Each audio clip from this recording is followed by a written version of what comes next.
안녕하십니까? 경축순환의 사업의 길을 말씀드릴 농촌진흥청 이덕배입니다. 만나뵙게 돼서 반갑습니다.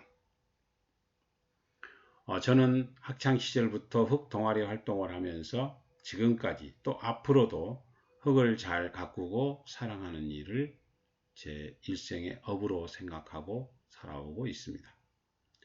오늘 말씀드릴 내용은 경축순환 농업의 지속가능성, 우리나라 양분관리 지표의 변화, 네덜란드 양분관리 정책, 경축순환을 위한 법률과 사업 개선, 연구개발 과제를 말씀드리도록 하겠습니다.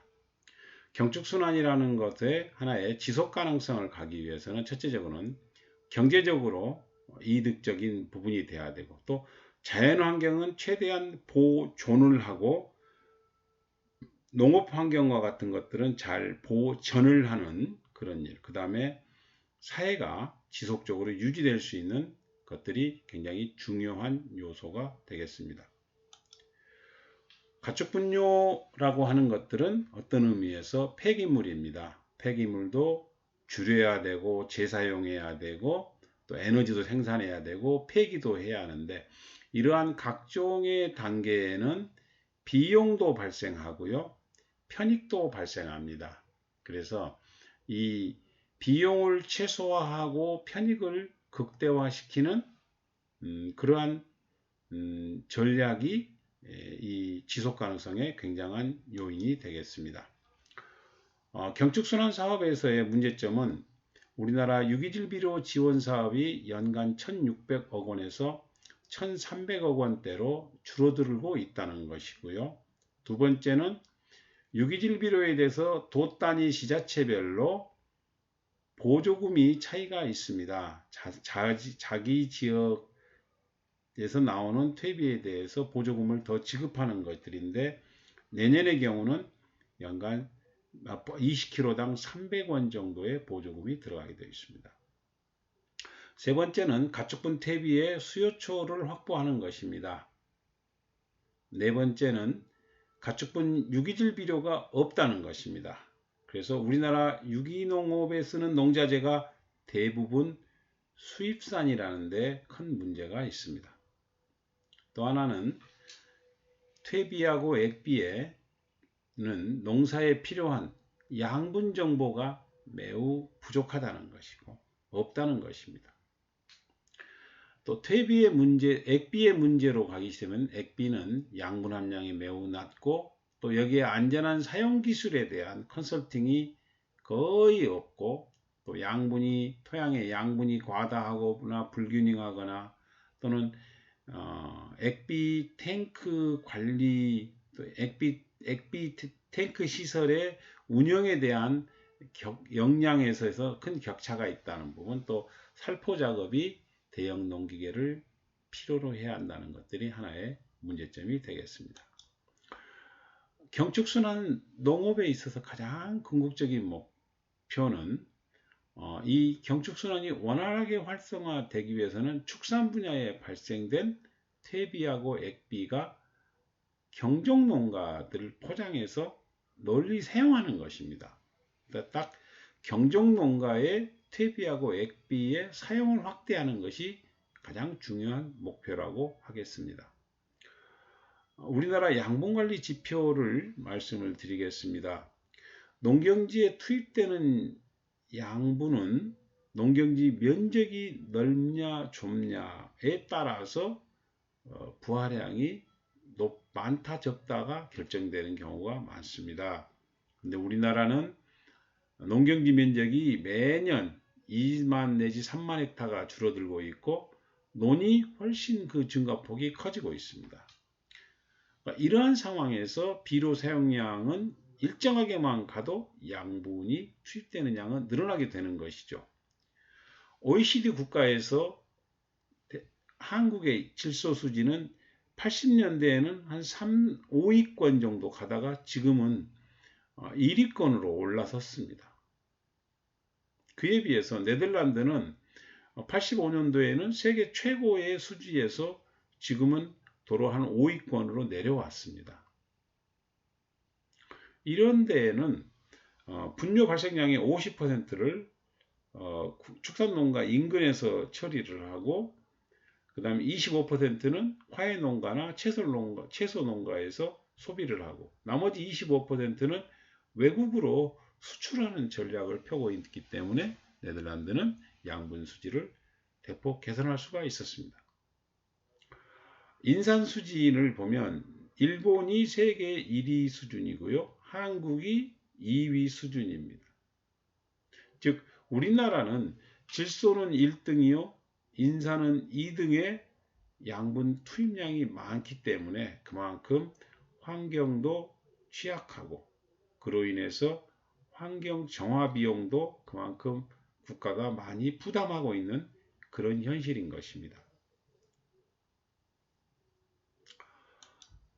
다음은 네덜란드의 양분관리 정책에 대해서 알아보겠습니다. 네덜란드는 국내 농경지에는 신선한 샐러리 상태로 살포가 됩니다. 그리고 프랑스나 독일과 같은 인접 국가에는 국경에 슬러리 살균 시설을 놓고서 거기를 통과한 것들을 살포해서 하고 있습니다. 대신에 폴란드나 남미, 아시아 등 장거리 국가는 펠렛퇴비나 건조퇴비를 만들어서 수출을 하고 있습니다. 또 국내 정원용으로는 고가의 고급의 퇴비를 만들어서 하고 있습니다.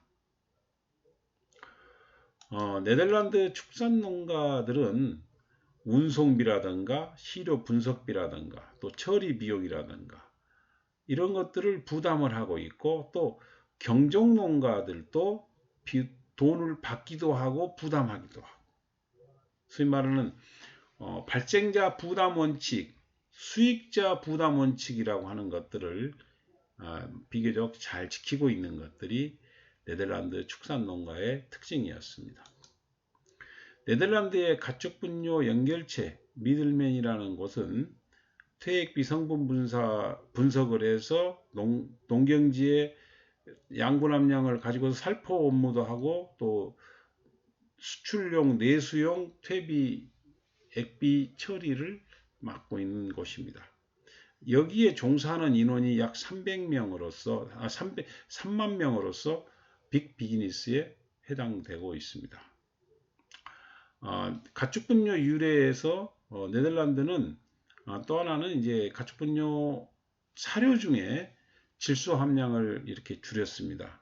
질소 함량이 너무 낮으면 소화가 불량하고, 너무 높으면 분으로서 똥으로 배출되는 질소량이 많기 때문에 적절한 질소 함량을 낮추는 것들이 하나의 기술적으로 들어갔던 부분이고요. 그러다 보니까 브로일러나 비육돈에서의 질소 분뇨로 인한 그 질소 배출량이 줄어들고 있는 겁니다.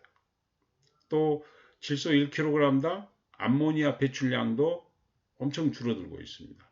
이러한 것들이 기술적 요인으로, 즉 사양 프로그램을 바꿔서 분뇨 발생량을 줄이는 그러한 기술들이 엄청나게 좋은 기술들이 실행이 되고 있는 것입니다.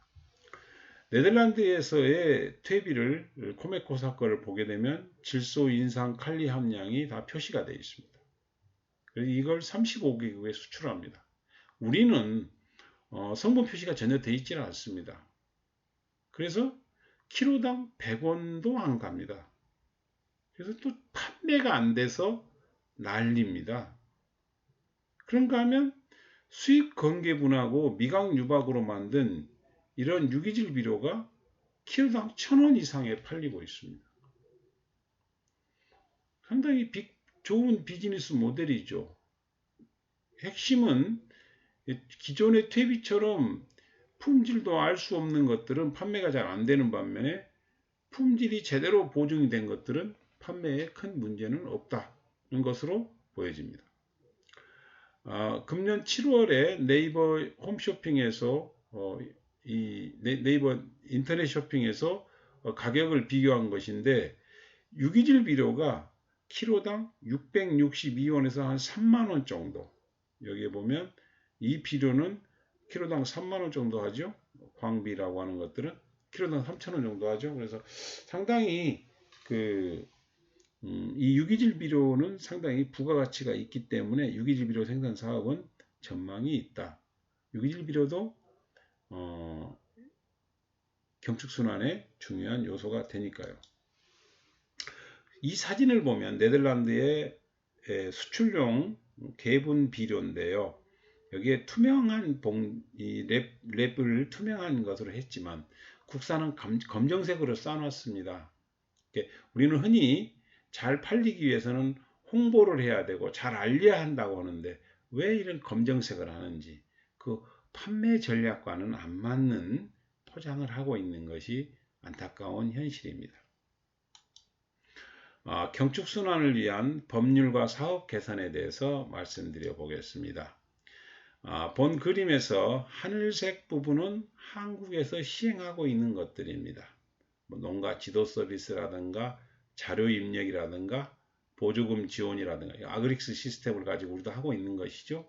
그러나 농가가 양분을 어떻게 회계 장부를 하느냐, 관리를 하느냐, 그 다음에 이러한 그 양분 관리를 제대로 못했을 때에 고소도 하고 범칙금도 부과하는 이러한 것들은 네덜란드는 철저히 시행되고 있는데 비해서 우리는 전혀 시행되지 않고 있기 때문에 그무에 우리가 경축순환이 환경을 살리는 쪽으로 가기 위해서는 또 농업을 안정적으로 흙을 제대로 살리기 위해서는 이런 부분도 앞으로 강화돼야 할 것 같다고 생각됩니다. 가축분뇨 시행규칙에서 이 분뇨의 수집 운반 이러한 것들이 좀 정리가 잘 돼야 할 것 같고요. 국가 통계로. 그 다음에 기술 관리인 자격상, 자격 기준에서 현재는 처리시설이라든가 해서 수질, 폐기물, 토목산업, 공업화학, 화공기사 이상으로 자격 기준을 갖고 있습니다. 그런데 경축순환에는 전혀 관계가 없는 내용들이죠. 거기 하기 위해서는 이제 토양 환경이라든가 농화학이라든가 시설원회라든가 이런 자격증을 가진 것들이 활성화돼야겠죠. 그 다음에 기술 관리인의 준수 사항으로도 농경지 악취 방지라든가 염류 집적 방지라든가 또는 토양 비옥도를 증진하는 것들이 임무로 부과가 돼야겠죠.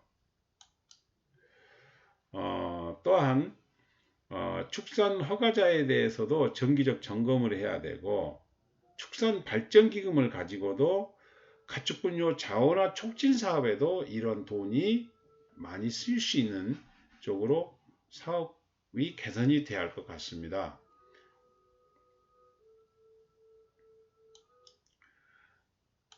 다음은 경축순환을 위한 연구개발 과제가 되겠는데요. 먼저는 이 분뇨 발생량을 자체를 줄이는 것이 중요합니다. 그래서 가축 사육도 수를 줄이자는 차원의 얘기보다는 가축 사양 기술을 개선해서 분뇨 발생량과 분뇨의 NPK 함량을 줄이는 그러한 기술이 굉장히 필요하다. 또 그런 것들을 표준화시켜서 매존을 만든 다음에 현장에 체계적으로 보급하는 것이 필요하다는 것이 첫 번째 말씀드리고요. 두 번째는 국산 가축분을 이용해서 유기질 비료를 생산하고 이것을 유기농업에 활용될 수 있게끔 하는 제도 개선 또 그런 그 사회 환경 조성이 굉장히 필요하다. 세 번째는 액비와 유기질 비료를 활용해서 퇴비차를 제조하고 비료를 사용하는 기술이 필요하다고 보겠습니다. 기존은 수돗물이나 지하수에 퇴비를 집어넣고 우려낸 퇴비차를 많이 썼습니다만은 액비, 그러니까 돈분액비나 낙농액비의 개분이나 돈분, 우분을 적절히 배합을 하면 NPK 성분 함량을 조정하는 것이 가능할 것입니다. 그런 것을 가지고서 맞춤형 퇴비차를 만들어서 농작물에 필요한 NPK 양을 적절히 연중 공급하는 기술들이 필요하다고 하겠습니다.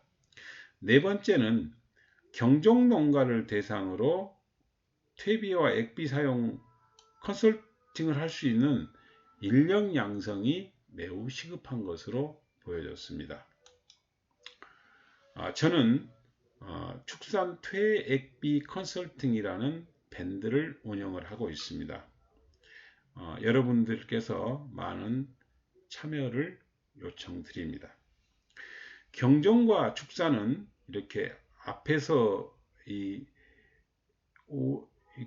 앞에서든 뒤에서든 끌고서 가는 것이고, 그 사이에 우리 농업과 농촌이 있는 것입니다. 그래서 항상 긴밀한 협력을 바탕으로 해서 건축순환이 잘 발달되기 위해서는 여러 분야의 여러 사람들이 서로에게 어우러져 살 수 있는 방법론을 잘 찾아야 한다고 봅니다. 경청해 주셔서 감사합니다. 저의 발표를 마치겠습니다.